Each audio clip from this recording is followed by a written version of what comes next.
Hi guys, so it's Love and Marriage Huntsville night. So we start back at the peace party that Stormy threw. And at some point, it looked like there was gonna be some smoke, but it looked like they resolved everything because Melody was like, we have to be okay with people just not getting along and not wanting to be friends and just being respectful to each other when they're in a public setting. Like that is okay. And she and Destiny agreed, they cheers to it, which was like, okay, y'all ain't that mad at each other, I guess. So Melody does not really acknowledge Tisha. Like last episode, you saw she was like, Tisha is just a clown. Tisha denies, runs away from the truth. She basically doesn't have time for her. So she really doesn't give her the time of day.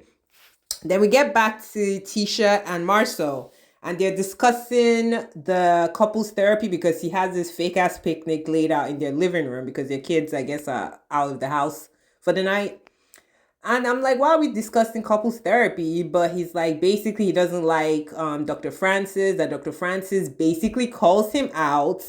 And he doesn't want someone that calls him out all the time. He didn't say that, but that is what it was. And I was just like, boy, goodbye. Then they talk about Lewis and what's her name, Tiffany. I don't even know why that couple is still on this show. Like, they really add nothing to the show. Like, I get it, trying to like diversify the cast, but we could have really not done with them. I mean, how many minutes did they have this whole season? And this season is long as hell, and we still ain't see them like that because literally they have no storyline.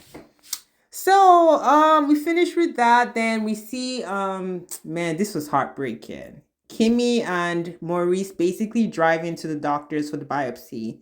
They're discussing potential, and Kimmy is an RN registered nurse, so she knows what this means, finding a lump and a lymph node. Like if it was just a lump, you could be like, okay, maybe it's just an outlier, but the lymph node is kind of not a good sign. Don't want to go into too much medical stuff, but anyways, so they're talking and you could tell she's emotional. You could tell Maurice is trying to use humor to kind of downplay everything, but it's a hard pill to swallow. Nobody wants a loved one.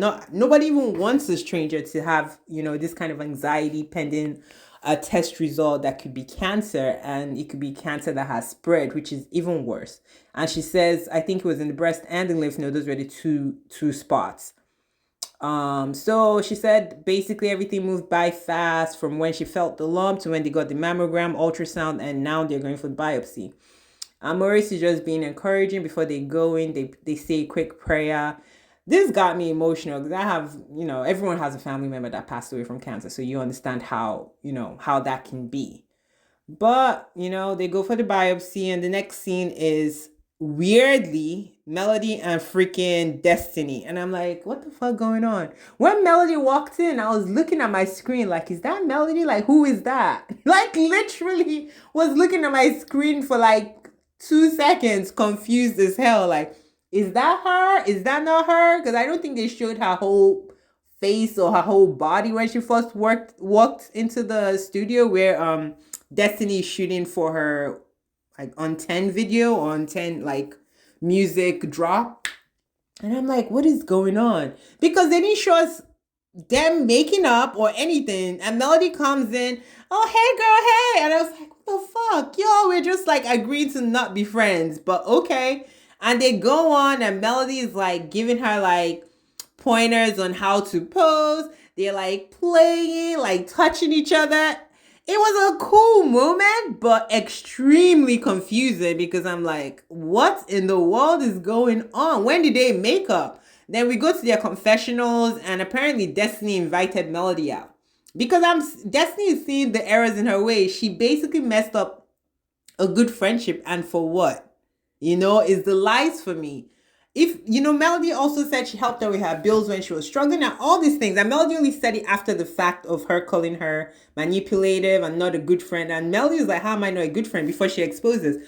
But you could tell Destiny wants to be Melody's friend again, but she doesn't know how to say that. So this is her way.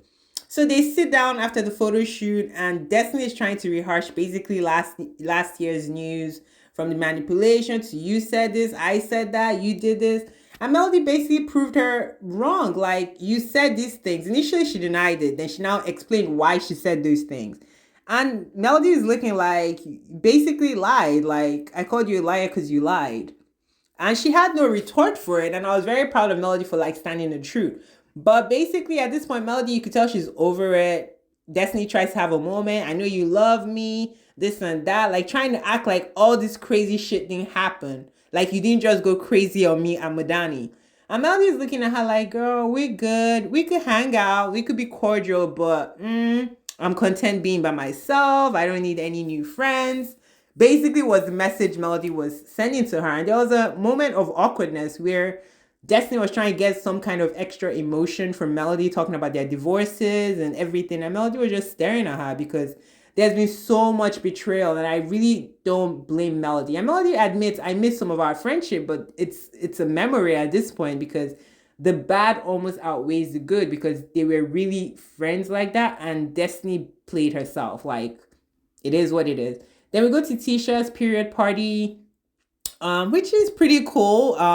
I don't really Tisha to me as an orator sucks. Like I don't really like hearing her speak, but the concept of the party was good. Like teaching girls about their periods because I don't think I got thought about my period. I think you just kind of learned it, which is horrible because you really this would be nice. This would be less traumatizing with loved ones, moms, aunties, sisters, like teaching you, hey, this is what happens in your period. This is how, if you don't want people to know you're on your period, this is how to disguise, this is how you take care of yourself. Also look out for your friends because when people don't have enough money. And I loved it. And even till now as an adult, like I travel with extra tampons, extra pads because you never know. I've been in a situation where I'm out there and I just came on my period. It wasn't supposed to come that day and I needed stuff and people have helped me out. So I do get that. You don't have to be broke for that to happen to you, but it is something to keep in mind that other women are out there. Then Kimmy comes and breaks the sad news that it is indeed breast cancer. It's triple negative, meaning that it's not going to respond to hormone therapy. The best kind of breast cancer to get is the ones that could respond to hormone therapy, like the ER positive. But it is what it is. We're going to pray for Kimmy, and cancer sucks.